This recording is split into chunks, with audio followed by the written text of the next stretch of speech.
Kan kamu lahir dari keluarga miskin, dari lingkungan yang tidak mendukung, tapi kamu mempunyai mimpi, kamu mempunyai angan-angan untuk bisa bergabung pada partai politik ataupun hal-hal yang lain-lain. Tetapi pada dasarnya mimpi kamu itu akan hancur, akan dihancurkan oleh mereka yang memiliki koneksi, memiliki kekayaan. Apabila mereka ingin menjatuhkan kamu saat itu juga, kamu akan jatuh sejatuh-jatuhnya karena kamu tidak mempunyai kekayaan, kamu tidak punya koneksi, kamu tidak punya hal-hal lain yang bisa menjadi kekuatan dari diri kamu. Karena kamu berasal dari kalangan bawah, kalangan miskin. Tetapi hal tersebut adalah implikasi utama dari adanya musik kita pada pagi hari ini. Dewan Juri, demokrasi itu dibangun atas dua hak fundamental. Yang pertama, hak rakyat untuk memilih. Pada akhirnya, rakyat itu harus memilih seorang politikus ataupun seorang aktor politik sehingga mereka akan melangsungkan adanya demokrasi. Yang kedua, hak rakyat untuk dipilih. Pada akhirnya rakyat tersebut bisa saja mencalonkan menjadi aktor politik pada akhirnya. Lalu proposisi tidak hanya keliru dari cara pandang, tetapi juga seluruh argumen dari mereka akan mengancam fondasi demokrasi itu sendiri. Dewan Juri, dibuktikan dengan apa? Maka inilah beban pembuktian kami. Beban pembuktian kami jelas. Yang pertama, mengapa pada akhirnya tes kompetensi politik ini bukan solusi yang efektif. Lalu yang kedua, tes ini akan menciptakan politik yang diskriminatif. Dewan Juri, yang sudah saya katakan tadi bahwasanya apabila kita lahir, kita berasal dari kalangan yang bawah, kita tidak mempunyai power, tidak mempunyai kekuatan untuk melawan dari aktor-aktor politik yang berasal dari yang mempunyai kekuasaan, memiliki kekayaan dan koneksi yang lain dan lain-lain. Tapi yang beban pembuktian yang ketiga, mengapa pada akhirnya alternatif lain bisa saja membangun tanpa mengorbankan hak politik siapapun, mengorbankan hak politik kalangan bawah misalnya. Kita tidak hanya bisa mengorbankan hak politik bawah, tetapi kita bisa saja memiliki mekanisme yang lebih jelas daripada proposisi. Lalu 3 sanggahan untuk tim pro. Yang pertama, tim pro memulai narasinya dari asumsi bahwasanya kualitas pemimpin buruk karena tidak kompeten. Tetapi pertanyaannya, bagaimana proposisi dapat menjamin bahwasanya orang yang lulus tes akan lebih jujur, akan lebih memiliki kompetensi yang lebih baik, mereka akan lebih unggul daripada yang lain. Tetapi pada akhirnya tes kompetensi itu hanya mengukur nalar, tapi soal karakter, rekam jejak, empati dan kepercayaan yang berhak mengatur itu adalah rakyat. Karena apa?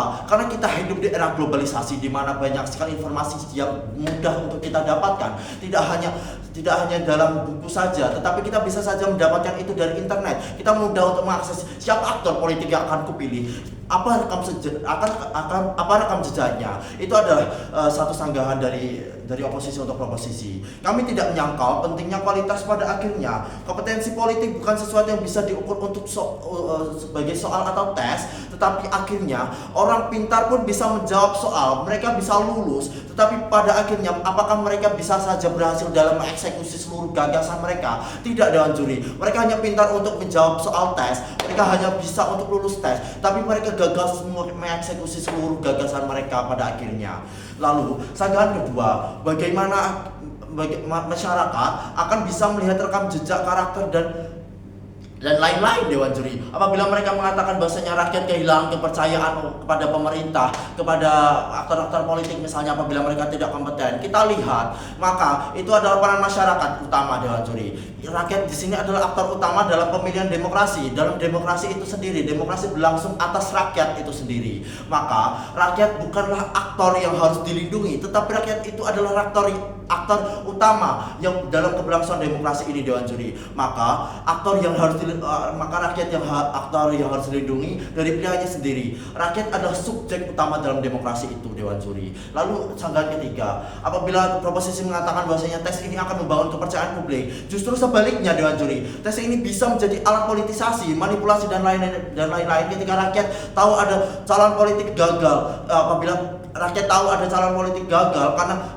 tes buatan pemerintah tersebut, maka itulah masalah dari mosi kita pada pagi hari ini. Dewan Juri, maka siapa yang membuat tes tersebut? Apakah pemerintah atau apabila ada aktor politik yang bahkan mereka, apabila rakyat sudah percaya pada mereka tetapi mereka gagal dari tes politik tersebut, siapa yang harus disalahkan? Apakah aktor politik tersebut? Tidak sepenuhnya. Dewan Juri, maka masuk dalam argumen kami bahwasanya pertama, demokrasi tidak bisa hanya sebagai pondasi demokrasi tidak hanya dipondasi pada tes tersebut Dewan Juri. Maka pada akhirnya mosi ini akan menunjukkan ilusi bahwasanya apabila orang pintar, orang lulus tes tersebut, mereka akan layak untuk memimpin. Tetapi pada akhirnya hal tersebut akan tidak bisa dibuktikan. Tetapi ada yang contohnya, ada yang jago teori, ada yang jago menjawab soal tes, tetapi pada akhirnya mereka gagal mengeksekusi gagasan mereka Dewan Juri. Tetapi ada juga yang tak bergelar tinggi tetapi pintar untuk menyentuh hati masyarakat. Contohnya ada yang jago teori itu juga akan buta aspirasi. Itu juga salah satu contoh adanya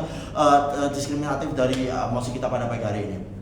Argumen yang kedua, tes akan menciptakan politik diskriminatif. Bayangkan jika setiap calon harus memenuhi standar pemerintah, hanya akan menguntungkan mereka yang mempunyai akses pendidikan, pelatihan, bimbingan dan lain-lain. Maka hal tersebut akan merugikan kalangan-kalangan bebas yang sudah dari awal kita tujukan Dewan Juri. Tetapi mosi ini bukanlah solusi, tetapi kita butuh mekanisme yang tepat, solutif serta implementatif, karena ini adalah mosi kebijakan. Mosi Dewan ini akan dimana tes ini bukanlah jaminan kualitas. Orang bisa belajar, orang bisa dilatih, orang bisa lulus tes tanpa benar-benar siap memimpin.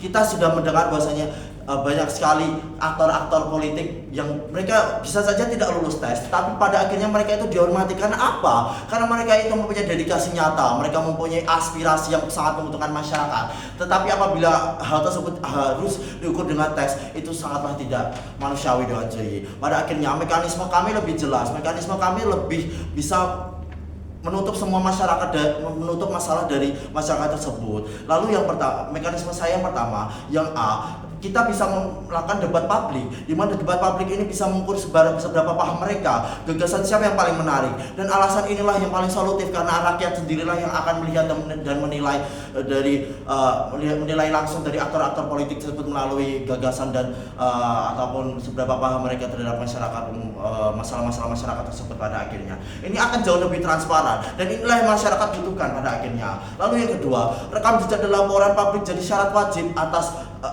pencalonan aktor politik ini pada akhirnya. Maka itu semua adalah argumen dari saya bangga menjadi oposisi.